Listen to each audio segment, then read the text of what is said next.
What's going on? Born for Sports. And we have come to another week in the New York Giants offseason talk. Well, last week we focused on a way for the Giants to get better.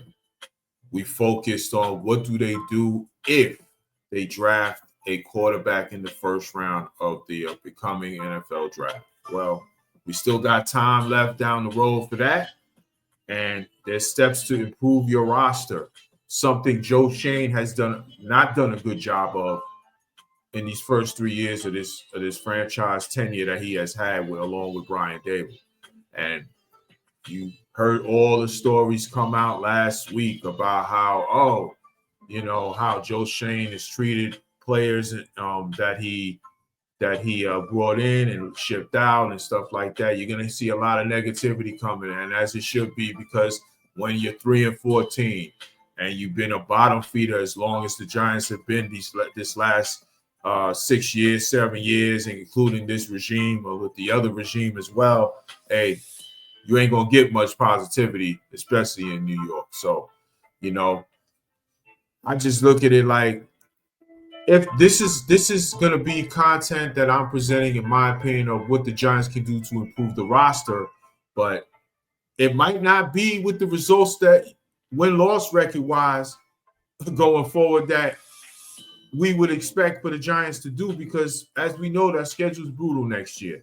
And to me, this is the outcome of the offseason that I do not want, because I do want to draft a franchise quarterback in the first round, whether that be Cam Ward or Shedeur Sanders. Well, this is what I would think we should do if we are unable to. And I look at it like this. Free agency comes first. I'm signing Justin Fields. I'm signing Justin Fields to a one-year deal.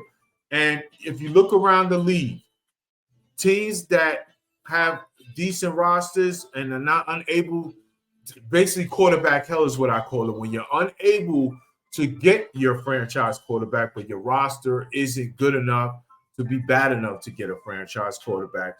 Teams have adopted this model of just focusing on improving the roster around the quarterback, and taking a chance on these projects of, I don't want to say failed first-round picks, but failed tenures of first-round pick quarterbacks in the places they were drafted in. Sam Darnold, he had a great year. Now, I would love to get Sam Darnold, but in my opinion, that's something I don't see the Minnesota Vikings doing. If he does hit the market, I will be all over that if I'm unable to draft my franchise quarterback. But I'm going by the sense of they won't be able to, because he'll be a Viking next year, either a franchise tag or they just outright give him a contract extension. Now, I'm signing Justin Fields, former first-round pick. Tough situation in Chicago he was in, bad coaching, stuff like that. And, just basically roster management wasn't good over there, and now that they have Caleb Williams, they still trying to figure that out. So, hey, he went to the Steelers, was decent first few weeks. And, Mike Tomlin went away from him, went to Russell Wilson, and they became a playoff team and stuff like that. But I believe there is some meat on the bone with Justin Fields.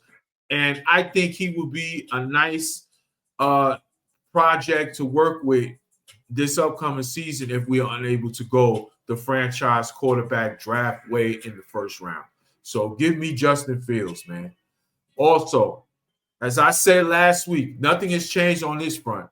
The Giants have to invest high in their trenches. And y'all know me, as I've said many times, I'm a point of attack guy on both sides of the ball. Offensive line especially.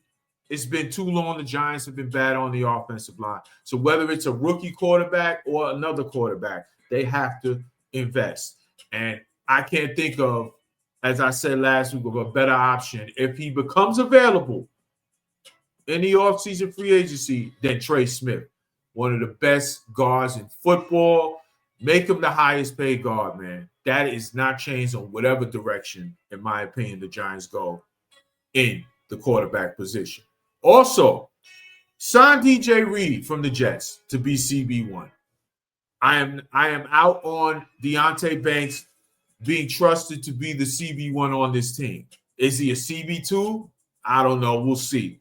But he was a high draft pick. And in my opinion, he is not taking plays off. Just underwhelming quarterback play, regression. Listen, I'm out on him being CB1. Go get me DJ Reid. DJ Reid is one of the most underrated CBs in the league. And he's a good player. And Sauce Gardner got all the attention with the Jets. But this man, DJ Reid, can play. And if the contract makes sense, I'm all in on trying to acquire him, man. Go get him. Go get him. Now, I believe when the draft comes and we are unable to get our quarterback in the draft in that first round, whether it be Cam Waters, Shedeur Sanders, I want to invest heavy draft capital on this defense, man. Go in. Go out and get me a top talent-wise defense. Go ahead and do it, okay? If you're not going to do it in the first round, and I don't think we should take any quarterback, in my opinion, in the first round of this draft that's not named Shedeur Sanders or Cam Ward, whichever way you want to lean. So go heavy. Go heavy on the draft capital and make this a real good defense going forward. And, I'm with it.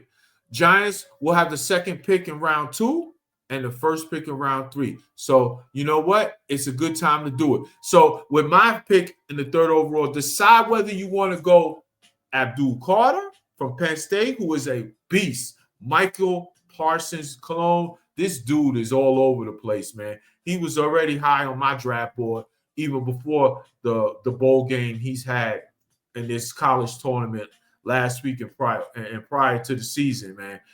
Either you decide to go Abdul Carter, put him on the other side of Brian Burns, and figure out what to do with Kayvon Thibodeau, or you go Travis Hunter, 3rd overall, who is going to come into this draft season as the top-ranked prospect in football draft 2025. We all know what he brings. Unreal athlete, best athlete in the draft probably, two-way player, CB1, really good as CB1, which is what I think should be his primary position. But also he can bring it on the receiver end too, man. This guy, we know it. He is a playmaker on offense. At Colorado, he was doing both sides. Really good receiver talent. You got to decide, Giants. You got to see if you want to invest in that. If you give him some snaps, a package of snaps on offense, but primarily be that CB1. So go ahead, and either way, in my opinion, you can't go wrong. It's a matter of what flavor ice cream you like. I really love Abdul Carter and Travis Hunter. You go do that, and you go there. Also, as I've said, I'm going to talk about it. Draft O-line depth. It's a big part of what we need to do as a franchise. This O-line has not gotten the job done. Go in free agency. Concentrate on O-line depth. Something that has eluded us on this team the last few years. And also, you got to decide whether you want to take a chance and go, sometime in this draft. If you want to take a project like Milroe or Dart. Hey, I won't be mad if you do that. Just don't do it round 1.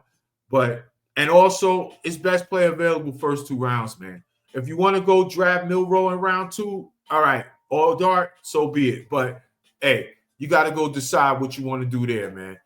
If that's the case, then you don't draft. To me, those 2 are the only guys that I'm taking after round 1 at the quarterback position that I would take as a project to see if we can develop going forward.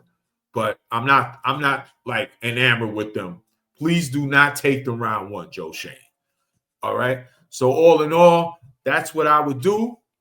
That'll conclude off-season talk as far as what the Giants should do to improve if they can't draft the first-round quarterback.